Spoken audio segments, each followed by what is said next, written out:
Good morning. எல்லோரும் எப்படி இருக்கீங்க? இன்றைக்கி வந்து நான் டைட்டில்லே பார்த்துருப்பேங்க, பிஸி மார்னிங் வ்ளாக் தான் நீங்கள் பார்க்க போகிறீங்க. இப்போ காலையில் 5 மணிக்கு எழுந்திரிச்சிட்டு 5:30லேருந்து 6:30 வரைக்கும் எனக்கு ATP online workout class இருக்கும். அதை இப்போ தான் முடிச்சுட்டு இப்போ தான் போய் ரெஃப்ரெஷ்லாம் பண்ணிவிட்டு வந்து ஒரு 5 நிமிஷம் மட்டும் உட்காந்துட்டு வேலையை ஸ்டார்ட் பண்ணலான்னு சொல்லிட்டு சுடுதண்ணி குடிச்சிட்ருக்கேன். ஸோ இந்த டைமில் நான் என்ன பண்ணுவேன், யூஸ்வலாக இந்த மாதிரி எதாவது நிறையா வேலை இருக்கிற அன்றைக்கி காலையில் பண்ணுற வேலை பார்த்திங்கன்னா, நான் நாளே ஏதாவது பிளான் பண்ணி எழுதி வச்சுருப்பேன். மெயின்லி வீடியோஸ்க்கு தான். ஸோ இன்றைக்கி நம்ம என்ன வீடியோ எடுக்க போகிறோம், சப்போஸ் நான் வந்து குக் பண்ணுறத வீடியோ எடுக்க போகிறேன்னா அப்படின்ற மாதிரி நாளே யோசிச்சு நான் எழுதி வச்சுருப்பேன். அதை ஃபஸ்ட்டு நான் செக் பண்ணுவேன் என்னோடய நோட்டை. ஸோ அதுக்கேற்ற மாதிரி இன்றைக்கி ஸ்கெடியூல் எல்லாம் பிளான் பண்ணிப்பேன். ஸோ அதனால் அதெல்லாம் பார்த்துட்ருக்கேன். இன்றைக்கி வந்து ஹஸ்பண்ட் ஆஃபீஸ் போகிறாங்க. ஸோ அதனால் அவங்களுக்கு லஞ்சும் நான் வந்து செஞ்சு பேக் பண்ணி கொடுக்கணும். இப்போ டைம் பார்த்திங்கன்னா தெரியும், 6:45 கிட்ட ஆகுது. ஸோ இப்போ நான் ஸ்டார்ட் பண்ணேன் அப்படின்னா எனக்கு வேலை செய்கிறதுக்கு கரெக்டாக இருக்கும். ஏன்னா அவங்க வந்து 8:30லேருந்து 8:45க்குள்ளே ஆஃபீஸ் கிளம்பிடுவாங்க. அதுக்குள்ளே வந்து பிரேக்ஃபாஸ்ட்டும் செய்யணும், லஞ்சும் ஏதாவது செஞ்சு பேக் பண்ணி கொடுக்கணும். ஸோ இன்றைக்கி வந்து நான் சிம்பிளாக தான் செய்ய போகிறேன். காலையில் வந்து நல்லா சுட சுட இட்லி பண்ண போகிறேன். அப்புறம் லஞ்சுக்கு வந்து பார்த்திங்கன்னா லெமன் சாதம் பண்ணலாம் அப்படின்னு சொல்லி யோசிச்சுருக்கேன். ஸோ அந்த வேலையெல்லாம் பண்ணணும். அதுக்கப்புறமா கொஞ்சம் பேண்ட்ரி இந்த வேலைலாம் இருக்குது. ஸோ எல்லாத்தையுமே நான் பார்க்க போகிறேன். ஃபஸ்ட்டு நம்ம வந்து இந்த தண்ணி குடிச்சிட்டு அப்படியே சைமல்டேனியஸாக குக்கிங்கை ஸ்டார்ட் பண்ணிடலாம். அது முடிச்சுட்டு அடுத்ததான் மிச்ச வேலைகள்லாம் பார்க்கலாம்.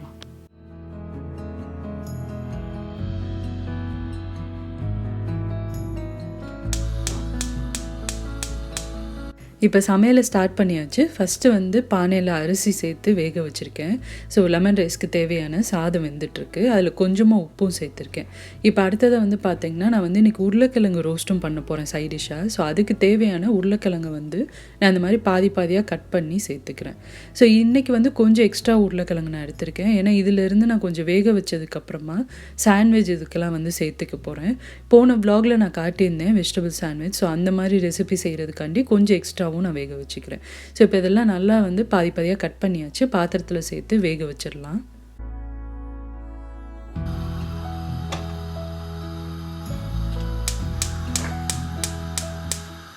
இப்போ அடுத்ததாக ஒரே ஒரு வெங்காயம் மட்டும் நான் கட் பண்ணிக்கிறேன். ஏன்னா இன்றைக்கி இந்த உருளைக்கிழங்கு ரோஸ்ட்டு கூட நம்ம கொஞ்சம் வெங்காயம், அதுக்கப்புறமா கறிவேப்பிலை இதெல்லாம் சேர்த்து நல்லா ரோஸ்ட் பண்ண போகிறோம். ஸோ அதுக்கு தேவையான ஒரு வெங்காயத்தை கொஞ்சம் சின்ன சின்ன பீசஸாக நம்ம கட் பண்ணி எடுத்துக்கலாம்.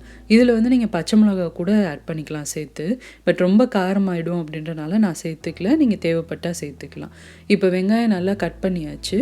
அடுத்ததாக வந்து உருளைக்கிழங்கும் வெந்ததுக்கப்புறமா தோல் உரித்து நான் எடுத்து வச்சுக்கிறேன். அதுக்கப்புறமா நமக்கு தேவையான அளவில் இதை வந்து சின்ன சின்ன பீசஸாக கட் பண்ணிக்கலாம். இப்போ ஒரு பெரிய கேஸ்ட் அயர்ன் பேன் சூடு பண்ணி அதில் 2 டீஸ்பூன் அளவுக்கு எண்ணெய் சேர்த்துருக்கேன். எண்ணெய் சூடானதுக்கு அப்புறமா கடுகு உளுத்தம் பருப்பு சேர்த்துருக்கேன். அடுத்ததாக கொஞ்சம் கறிவேப்பிலை சேர்த்துட்டு நம்ம கட் பண்ணி எடுத்து வச்சிருக்க வெங்காயத்தையும் சேர்த்துடலாம். இப்போ வெங்காயம் சேர்த்ததுக்கப்புறமா அதை ரொம்ப ரோஸ்ட் பண்ண தேவையில்ல. ஏன்னா உருளைக்கிழங்கு கூட இது நல்லா ரோஸ்ட் ஆக போகுது. ஸோ அதனால் கொஞ்சம் லேசாக அதை கிளறிட்டு வேக வச்சு கட் பண்ணி எடுத்துருக்க உருளைக்கிழங்கை சேர்த்துடலாம். இப்போ அடுத்தது அதை வந்து நல்லா கொஞ்சம் கிளறிட்டு மசாலா பொடியெலாம் நம்ம சேர்த்துக்க போகிறோம். இதில் வந்து பார்த்திங்கன்னா நான் ஜஸ்ட்டு ரொம்ப சிம்பிள் பேசிக் மசாலா தாங்க சேர்க்குறேன். நீங்கள் எதர் சாம்பார் பொடி சேர்த்துக்கலாம், இல்லாட்டி குழம்பு மிளகாய் தூள் சேர்த்துக்கலாம். குழம்பு மிளகாய் தூள் தான் நான் சேர்க்குறேன். இந்த ரெசிபி வந்து நம்ம சேனலில் ஆல்ரெடி போஸ்ட் பண்ணியிருக்கேன். நான் இதுதான் ஆல்மோஸ்ட் என்னோடய குக்கிங் எல்லாத்துலேயும் யூஸ் பண்ணுவேன். ஸோ அந்த பொடி வந்து தேவையான அளவு சேர்த்துட்டு தேவையான அளவு உப்பும் சேர்த்துடலாம். சேர்த்துட்டு இப்போ நல்லா அதை வந்து மிக்ஸ் பண்ணிக்க போகிறோம். மிக்ஸ் பண்ணிவிட்டு நல்லா மீடியம் ஃப்ளேமில் வச்சு இதை ரோஸ்ட் பண்ண போகிறோம். அவ்வளோதான், ரொம்ப சிம்பிளான ஒரு ரோஸ்ட்டு. டேஸ்ட்டாக இருக்கும். சாம்பார் சாதம், அதுக்கப்புறமா பார்த்திங்கன்னா ரசம் சாதம் எல்லாத்துக்கூடயுமே இதை நீங்கள் சைட் டிஷ்ஷாக சர்வ் பண்ணலாம். ரொம்ப நல்லாயிருக்கும். இது ரோஸ்ட் ஆகிட்டு இருக்கட்டும். ஒரு 10 நிமிஷம் பக்கம் நம்மளுக்கு ஆகும். அப்பப்போ நல்லா கிளறி விட்டீங்க அப்படின்னா இந்த அளவுக்கு நல்லா ரோஸ்ட் ஆகி வந்துடும். பார்த்திங்கனாலே தெரியும், நல்லா கிறிஸ்பியாக சூப்பராக ரோஸ்ட் ஆகிருக்கு. கேஸ்ட் அயர்ன் பேனில் செய்கிறப்போ நம்மளுக்கு நல்லா இந்த அளவுக்கு கிறிஸ்பியாக சூப்பராக வரும் ரோஸ்ட் எல்லாமே. இப்போ உருளைக்கிழங்கு ரோஸ்ட் நம்மளுக்கு நல்லா ரெடி ஆயிடுச்சு. இதை எடுத்து வச்சுட்டு நான் வந்து லெமன் சாதத்துக்கு தேவையான இந்த பேஸ்ட்டையும் ரெடி பண்ணி எடுத்து வச்சுக்க போகிறேன். சாதம் வெந்ததுக்கப்புறமா கடைசியாக கிளறிடலாம். இதில் வந்து நான் நிலக்கல்லையும் சேர்ப்பேன். ஸோ அதனால் ஃபஸ்ட்டு வந்து நல்லா இந்த மாதிரி அதை ரோஸ்ட் பண்ணிக்கிறேன், கொஞ்சமாக எண்ணெய் சேர்த்து. ஸோ இது நல்லா கொஞ்சம் ரோஸ்ட் ஆனதுக்கப்புறமா மிச்ச பொருட்கள்லாம் நான் சேர்த்துக்க போகிறேன். பாருங்கள், நல்லா ரோஸ்ட் ஆயிடுச்சு. இப்போ அடுத்ததாக 1 டேபிள் ஸ்பூன் அளவுக்கு கடலைப்பருப்பு நான் சேர்க்குறேன். அடுத்ததாக ஒரு 1/2 டீஸ்பூன் அளவுக்கு கடுகு உளுத்தம் பருப்பு சேர்த்துக்கலாம். இப்போ அடுத்ததாக வந்து பார்த்திங்கன்னா பெருங்காயத்தூள் நான் சேர்க்குறேன். அது வந்து ஒரு 1/2 டீஸ்பூன் அளவுக்கு சேர்த்துருக்கேன். இப்போ அடுத்ததாக வந்து ஒரு 2 காஞ்ச மிளகாவை அதில் உடச்சி இந்த மாதிரி சேர்த்துக்கிறேன்.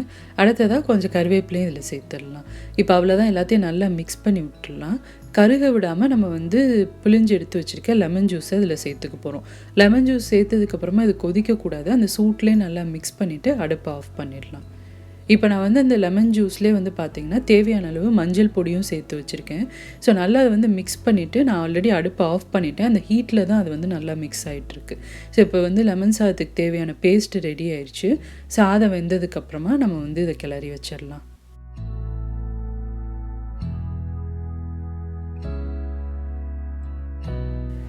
இப்போ இன்றைக்கி பிரேக்ஃபாஸ்ட்டுக்கு வந்து நான் இட்லி செய்ய போகிறேன். அதுக்கு முன்னாலே என்னோடய புது இட்லி பாத்திரத்தை உங்களுக்கு நான் காட்டுறேன். இதுதான் எனக்கு வந்து ஊர்லேருந்து கொரியரில் அம்மா அனுப்பிச்சி விட்ட இட்லி பாத்திரம்.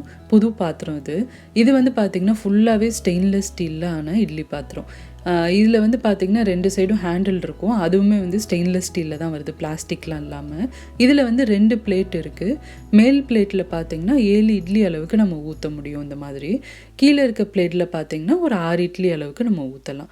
ஸோ இதில் இருக்க அட்வான்டேஜ் என்னென்னு பார்த்திங்கன்னா நீங்கள் வந்து எண்ணெய் தடவியும் ஊற்றிக்கலாம் இட்லி, இல்லைன்னா துணி யூஸ் பண்ணியும் ஊற்றிக்கலாம். எனக்கு வந்து பேசிக்காக துணி இட்லி ரொம்ப பிடிக்கும். ஸோ அதனால் கொரியர் அனுப்புகிறப்ப அம்மா அதை வாங்கி அனுப்பிச்சி விட்ருக்காங்க. ஸோ இதோட பாத்திரமும் பாருங்கள், கீழே நல்லா கொஞ்சம் பெருசாக உங்களுக்கு வரும். நல்லா தண்ணிலாம் வந்து நீங்கள் ஊற்றிக்கலாம். இதை வந்து நீங்கள் ஏதாவது ஸ்டீம் பண்ணுறதுக்கு கூட யூஸ் பண்ணிக்கலாம். அந்த மாதிரி நல்லா பெருசாக இருக்குது. என்கிட்ட வந்து பிளேட்ஸ் யூஸ் பண்ணி எண்ணெய் தடவி ஊற்றுற இட்லி ஸ்டாண்டு தான் இவ்வளோ நாள் நான் யூஸ் பண்ணிட்டு இருந்தேன். அது ஸ்டில் நான் வச்சுருக்கேன். அது வந்து கெஸ்ட்டெல்லாம் வரப்போ நிறையா தேவைப்படுறப்போ நம்ம யூஸ் பண்ணிக்கலாம்னு சொல்லி வச்சுருக்கேன். இதுக்கு வந்து பார்த்திங்கன்னா நான் அளவாக வந்து 2 பிளேட்க்கும் தனித்தனியாக இந்த மாதிரி துணி வெட்டி வச்சுருக்கேன். ஸோ அது வந்து அந்த ஹேண்டிலுக்கு ஏற்ற மாதிரி ஹோல்ஸும் தனியாக நான் வெட்டி வச்சுருக்கேன். ஸோ இந்த மாதிரி நான் இப்போலாம் இது தான் யூஸ் பண்ணிகிட்ருக்கேன். துணி யூஸ் பண்ணி ஊற்றுற இட்லியே வந்து அவ்வளோ டேஸ்ட்டாக இருக்கும். ஸோ இன்றைக்கும் நான் வந்து பிரேக்ஃபாஸ்ட்டுக்கு இதில் தான் நான் இட்லி ஊற்ற போகிறேன். நல்ல ஹெவியாக இருக்குது இந்த இட்லி பாத்திரம், ரொம்ப குவாலிட்டியாக இருக்குது. இப்போ நான் வந்து இட்லி ஊற்ற போகிறேன். அதுக்கு வந்து ஃபஸ்ட்டு நம்ம தண்ணி பிடிச்சி அடுப்பில் வச்சிடலாம். தண்ணி நல்லா சூடானதுக்கப்புறமா நம்ம அந்த பிளேட்டை வச்சு ஸ்டீம் பண்ணோம் அப்படின்னா இட்லி நல்லா வரும்.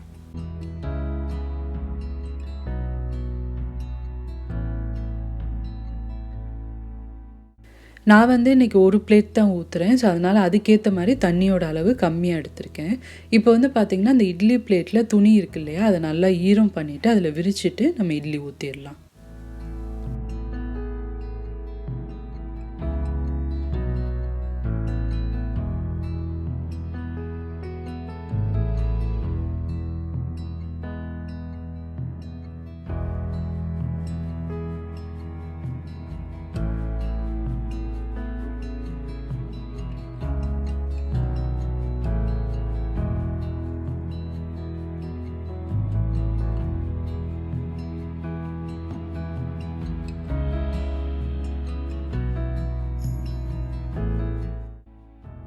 இப்போ இந்த மாதிரி இந்த பிளேட்டை வச்சுட்டு நான் க்ளோஸ் பண்ணுறேன். ஒரு 7லேருந்து 10 நிமிஷம் ஆகும் இட்லி வேகிறதுக்கு. வெந்ததுக்கப்புறமா நம்ம பிரேக்ஃபாஸ்ட் சர்வ் பண்ணிடலாம். இன்றைக்கி பிரேக்ஃபாஸ்ட்டுக்கு வந்து ரொம்ப சிம்பிளாக நான் வந்து தேங்காய் சட்னி தான் அரைக்கிறேன். ஸோ அதுக்கு மிக்ஸி ஜாரில் வந்து கொஞ்சமாக இஞ்சி, ஒரு வெள்ளைப்பூடு, தேவையான அளவு பச்சை மிளகாய் சேர்த்துருக்கேன். அடுத்ததாக கொஞ்சமாக கருவேப்பிலை சேர்த்துக்கலாம். அடுத்ததாக பார்த்திங்கன்னா ஒரு 1/2 கப் அளவுக்கு தேங்காய் சேர்த்துக்கிறேன். அடுத்ததாக ஒரு 1/4 கப் அளவுக்கு பொரிகடலை சேர்த்துக்கலாம். இப்போ தேவையான அளவு தண்ணி சேர்த்து இதை நல்லா ஒரு நைஸான சட்னியாக அரைச்சிக்கலாம். இப்போ பாருங்கள், சட்னி நல்லா அரைச்சாச்சு, கெட்டியாக இருக்குது. தேவைப்படுற அளவுக்கு நீங்கள் தண்ணி சேர்த்து மிக்ஸ் பண்ணிக்கலாம். இதுக்கு வந்து தாளிப்பு பார்த்திங்கன்னா கடுகு, உளுத்தம் பருப்பு, கருவேப்பிலை, கொஞ்சம் காஞ்ச மிளகாய் இதெல்லாம் சேர்த்து கூட நீங்கள் தாளிச்சிக்கலாம். பட் எங்களுக்கு சம்டைம்ஸ் வந்து இது தாளிக்காமல் அப்படியே சாப்பிட்றதும் பிடிக்கும், ஹோட்டல்ஸ்லலாம் தர்ற மாதிரி. ஸோ அதனால் இன்றைக்கி நான் வந்து தாளிக்காமல் தான் சர்வ் பண்ண போகிறேன். தேவையான அளவு உப்பு சேர்த்துக்கலாம். உப்பு சேர்த்துட்டு நல்லா மிக்ஸ் பண்ணிக்கலாம். உங்களுக்கு தேவைப்பட்டால் நீங்கள் தாளித்து இதில் சேர்த்துட்டு நீங்கள் சர்வ் பண்ணலாம். இப்போ இட்லி வெந்துட்டுருக்க டைமில் நான் வந்து லஞ்சுக்கு செஞ்ச லெமன் சாதத்தையும் கிளறிக்க போகிறேன். சாதமும் வெந்துருச்சு. ஸோ அதை வந்து இதில் சேர்த்துட்டு நல்லா மிக்ஸ் பண்ணிடலாம். இப்போ டைம் பார்த்தீங்கன்னா 7:40 கிட்ட ஆகுது. ஸோ இது எல்லாத்தையும் ரெடி பண்ணி எடுத்து வச்சிட்டோம் அப்படின்னா 8:00 என்னோடய பிரேக்ஃபாஸ்ட் நான் சாப்பிட்ருவேன் டெய்லியும். ஸோ பிரேக்ஃபாஸ்ட் சாப்பிட்டுட்டு நிறைய க்ளீனிங் வேலை, அதுக்கப்புறமா பேண்ட்ரியில் இருக்க ஐட்டம்ஸ் எல்லாத்தையும் ரீஃபில் பண்ணணும். ஸோ இந்த மாதிரி வேலைகள்லாம் இருக்குது. அதெல்லாம் முடிச்சுட்டு தான் நான் என்னோடய எடிட்டிங் வேலைலாம் பார்க்க போகிறேன். இப்போ ஹஸ்பண்ட்க்கு வந்து பார்த்தீங்கன்னா நான் டிஃபன் பாக்ஸை பேக் பண்ணிக்கிறேன். சில நேரம் இந்த மாதிரி வெரைட்டி ரைஸ் செய்கிறப்போ இந்த டிஃபன் பாக்ஸில் அவர் சாப்பாடு கேட்பார். அவருக்கு இந்த டிஃபன் பாக்ஸ் ரொம்ப பிடிக்கும். பாக்கி டைமில் மோஸ்ட்லி பார்த்தீங்கன்னா அந்த கிளாஸில் இருக்கும் இல்லையா, அந்த டிஃபன் பாக்ஸ் தான் கொடுத்து விடுவேன் நான். இன்றைக்கி சரி லெமன் சாதம் அப்படின்றனால இந்த டிஃபன் பாக்ஸில் நான் கொடுத்து விட்றேன். 2 இதில் ரைஸ் வச்சுட்டு அதுக்கப்புறமா மேலே வந்து செஞ்ச பொட்டேட்டோ ரோஸ்ட்டையும் வச்சு க்ளோஸ் பண்ண போகிறேன்.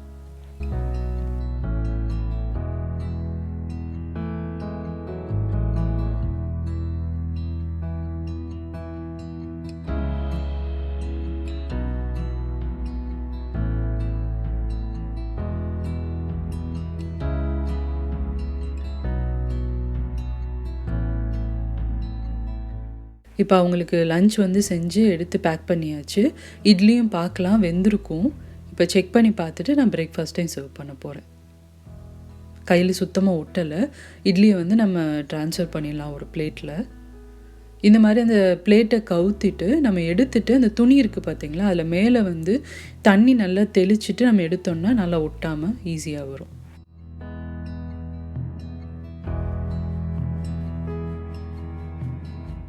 இப்போ சுட சுட இட்லி சூப்பராக சாஃப்டாக ரெடி ஆயிடுச்சு.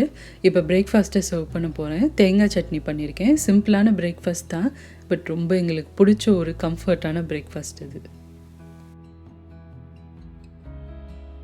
ஸோ 8:00 பிரேக்ஃபாஸ்ட் எல்லாம் சாப்பிட்டு முடிச்சாச்சு. ஸோ அதனால் நான் வந்து சைமல்டேனியஸாக க்ளீனிங்கும் ஸ்டார்ட் பண்ணிட்டேன். பாத்திரம் எல்லாத்தையும் கழுவிட்டு சிங்க் ஏரியாவே நான் க்ளீன் பண்ணிக்கிறேன். சிங்க் ஏரியா க்ளீன் பண்ணுறதுக்கு நான் இந்த மாதிரி ஷிஃப்ட் லிக்விட் தான் யூஸ் பண்ணுவேன். அடுத்ததாக இது வந்து பார்த்திங்கன்னா கவுண்டர் டாப்லாம் துடைக்கிறதுக்கு நான் யூஸ் பண்ணுற மெத்தட் க்ளீனிங் லிக்விட். நான் வீட்டிலே க்ளீனிங் லிக்விட் ரெடி பண்ணுவேன். இது உங்களுக்கு நிறைய பேத்துக்கு தெரியும். அது சில நேரம் தீர்ந்துருச்சு அப்படின்னா நான் இதுதான் யூஸ் பண்ணுவேன். இதோட வாசனை ரொம்ப நல்லாயிருக்கும். ஸோ அதனால் இந்த இதில் தான் நான் வந்து என்னோடய கவுண்டர் டாப் எல்லாத்தையுமே க்ளீன் பண்ணுவேன். ஸ்டவ் க்ளீனிங்க்கும் அது யூஸ் பண்ணுவேன். அது வந்து பார்த்திங்கன்னா நல்ல ஒரு மைல்டான ஒரு ஆரஞ்சு ஃப்ளேவர் இருக்கும். ரொம்ப நல்லாயிருக்கும். அதே மாதிரி அது நான் டாக்ஸிக்கும் கூட. ஸோ அதனால் அதுதான் நான் எப்போயும் வாங்குறது. ஸோ இப்போ சிங்க் எல்லாத்தையும் நல்லா க்ளீன் பண்ணிவிட்டு தண்ணி யூஸ் பண்ணி இதை ஃபுல்லாக தொடச்சிடலாம். தொடச்சிட்டு கவுண்டர் டாப்லேயே நான் அந்த லிக்விட் எல்லாத்தையும் ஸ்ப்ரே பண்ணி நல்லா க்ளீன் பண்ணிக்க போகிறேன்.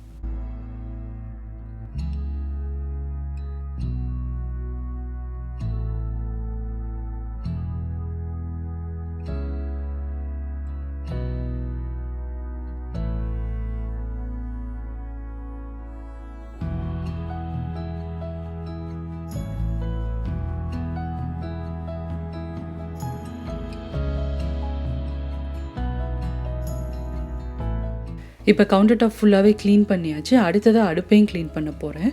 ரொம்ப ஜாஸ்தி அழுக்கு இல்லை அப்படின்னா இந்த லிக்விடே ஸ்ப்ரே பண்ணிவிட்டு மைக்ரோ ஃபைபர் கிளாத் இருக்கும் இல்லையா, அதை வந்து நல்லா ஈரம் பண்ணிவிட்டு ஈரத்துணி வச்சு தொடச்சோம் அப்படின்னாலே நல்லா பளிச்சுன்னு ஆகிடும். சப்போஸ் ரொம்ப ஜாஸ்தி அழுக்கு இருக்குது, நிறைய குக் பண்ண அன்னைக்கெலாம் பார்த்திங்கன்னா இதுக்கேற்ற லிக்விட் நான் யூஸ் பண்ணி நல்லா டீப் க்ளீன் பண்ணிடுவேன். ஸோ ரொம்ப ஈஸி தான் அந்த அடுப்பு மெயின்டைன் பண்ணுறது. ஏன்னா கிளாஸ் டாப் அப்படின்றனால கொஞ்சம் ஈஸியாக தான் இருக்கும் மெயின்டைன் பண்ணுறது. ஜஸ்ட்டு நம்ம இந்த மாதிரி ஈரத்துணி வச்சு தொடச்சாலே பாருங்கள் எவ்வளோ தூரம் பளிச்சுன்னு இருக்குன்ட்டு. டீப் க்ளீன் பண்ணுறதே நான் வந்து ஒரு vlogல உங்களுக்கு நான் கண்டிப்பாக இன்க்ளூட் பண்ணுறேன். அது கண்டிப்பாக உங்களுக்கு யூஸ்ஃபுல்லாக இருக்கும். ஏன்னா நம்மளோட மோஸ்ட் ஆஃப் தி இந்தியன் வீட்டில் வந்து கேஸ் அடுப்பு தான் இருக்கும் இல்லையா. ஸோ அது க்ளீன் பண்ணுறது எல்லாத்தையுமே நான் உங்களுக்கு வந்து போஸ்ட் பண்ணுறேன். இப்போ சைடில் இருக்க கவுண்டர் டாப்பையும் எல்லாத்தையும் நல்லா க்ளீன் பண்ணிவிட்டு நான் வந்து ஃப்ளோரையும் வேக்யூம் பண்ணிட்டேன் அப்படின்னா க்ளீனிங் வேலை கம்ப்ளீட்டாக முடிஞ்சிடும்.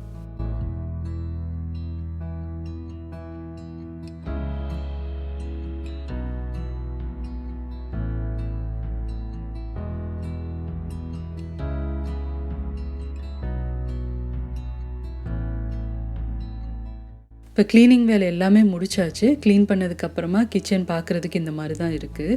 ஸோ இப்போ எல்லா க்ளீனிங் வேலையும் முடிஞ்சு நீ அடுத்ததாக எனக்கு வந்து ஒரு பெரிய வேலை ஒன்று இருக்குது. க்ராசரி ஐட்டம்ஸ் எல்லாமே ஆல்மோஸ்ட் காலி ஆகுது. ஸோ அது எல்லாத்தையும் நான் வந்து பேண்ட்ரிலேருந்து எடுத்து ரீஃபில் பண்ணிவிட்டு பேண்ட்ரியில் இதெல்லாம் காலியாக போதோ அது எல்லாத்தையும் ஒரு லிஸ்ட் எடுத்துகிட்டு ஷாப்பிங் போகணும் இந்த வீக்கெண்டு. ஸோ அந்த வேலையை நான் இப்போ பார்க்க போகிறேன். ஸோ அதுக்கு முன்னால் ஹஸ்பண்ட்க்கு வந்து ஆஃபீஸ்க்கு டைம் ஆயிடுச்சு. ஒரு 8:30 கிட்ட ஆயிடுச்சு. ஸோ அதனால் அவங்க வந்து கிளம்பிட்டாங்க.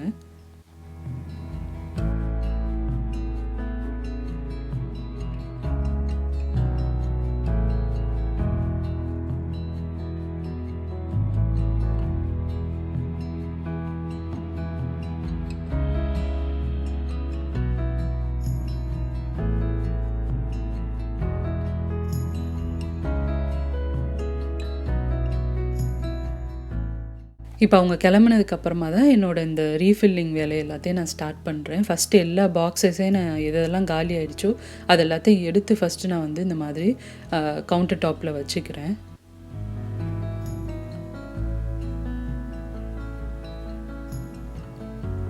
இதுக்கு முன்னால் என்னோடய பேண்ட்ரி ஆர்கனைசேஷன் வீடியோ நீங்கள் பார்த்துருப்பீங்க. அப்போ வந்து நான் இந்த மாதிரி கிளாஸில் இந்த ஷீட் வந்து ஒட்டாமல் தான் வச்சுருந்தேன், விசிபிளாக வெளியில் தெரிகிற மாதிரி.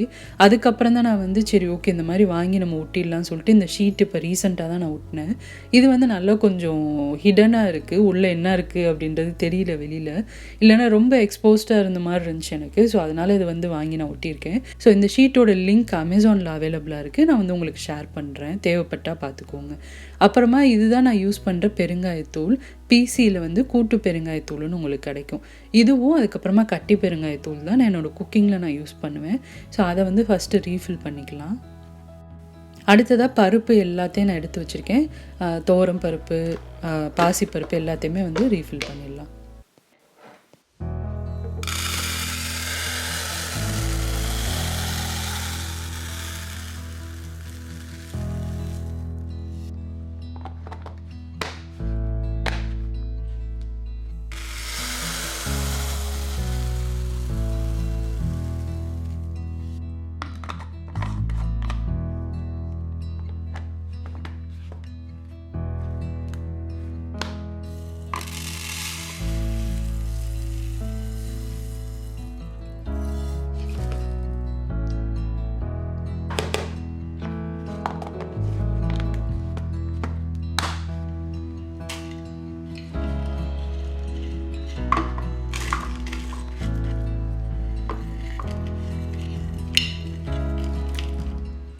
இப்போ ஒவ்வொன்றா ரீஃபில் பண்ணதுக்கப்புறமா நான் வந்து கபோர்டில் அடுக்கிட்டு தான் அடுத்த பொருட்கள்லாம் நான் எடுக்கிறேன். எல்லாத்தையும் மொத்தமாக எடுத்து வச்சு செய்யாமல் இந்த மாதிரி பாதி பாதியாக நான் வந்து டிவைட் பண்ணி பண்ணுறேன். இப்போ பருப்பு எல்லாத்தையுமே ரீஃபில் பண்ணியாச்சு, அது எல்லாத்தையும் வச்சாச்சு. இப்போ அடுத்ததை வந்து பார்த்திங்கன்னா கரம் மசாலா பொருட்கள்லாம் இருக்கும் இல்லையா, பட்டை, கிராம்பு, அந்த மாதிரி ஐட்டங்கள் எல்லாத்தையும் ரீஃபில் பண்ணணும். ஸோ 5 பெட்டியும் எடுத்து நம்ம ரீஃபில் பண்ணிடலாம்.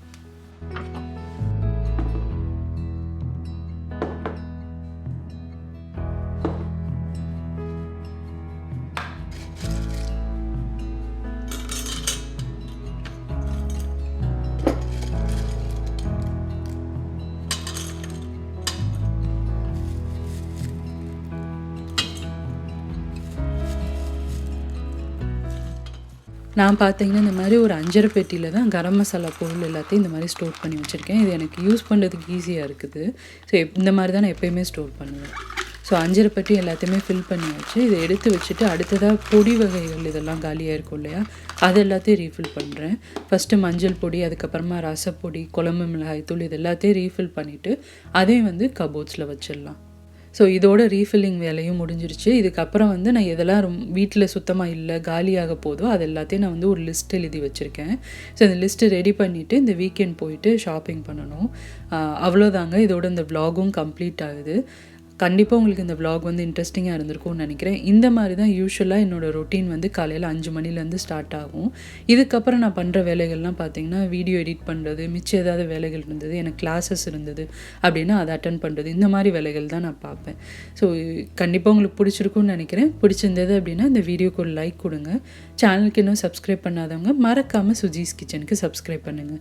இதே மாதிரி நிறைய இன்ட்ரெஸ்டிங்கான விலாக்ஸ், ரெசிபீஸோடு அடுத்து உங்களை நான் மீட் பண்ணுறேன். சுஜீஸ் கிச்சன், எளிய பாரம்பரிய சமையலின் தொகுப்பு.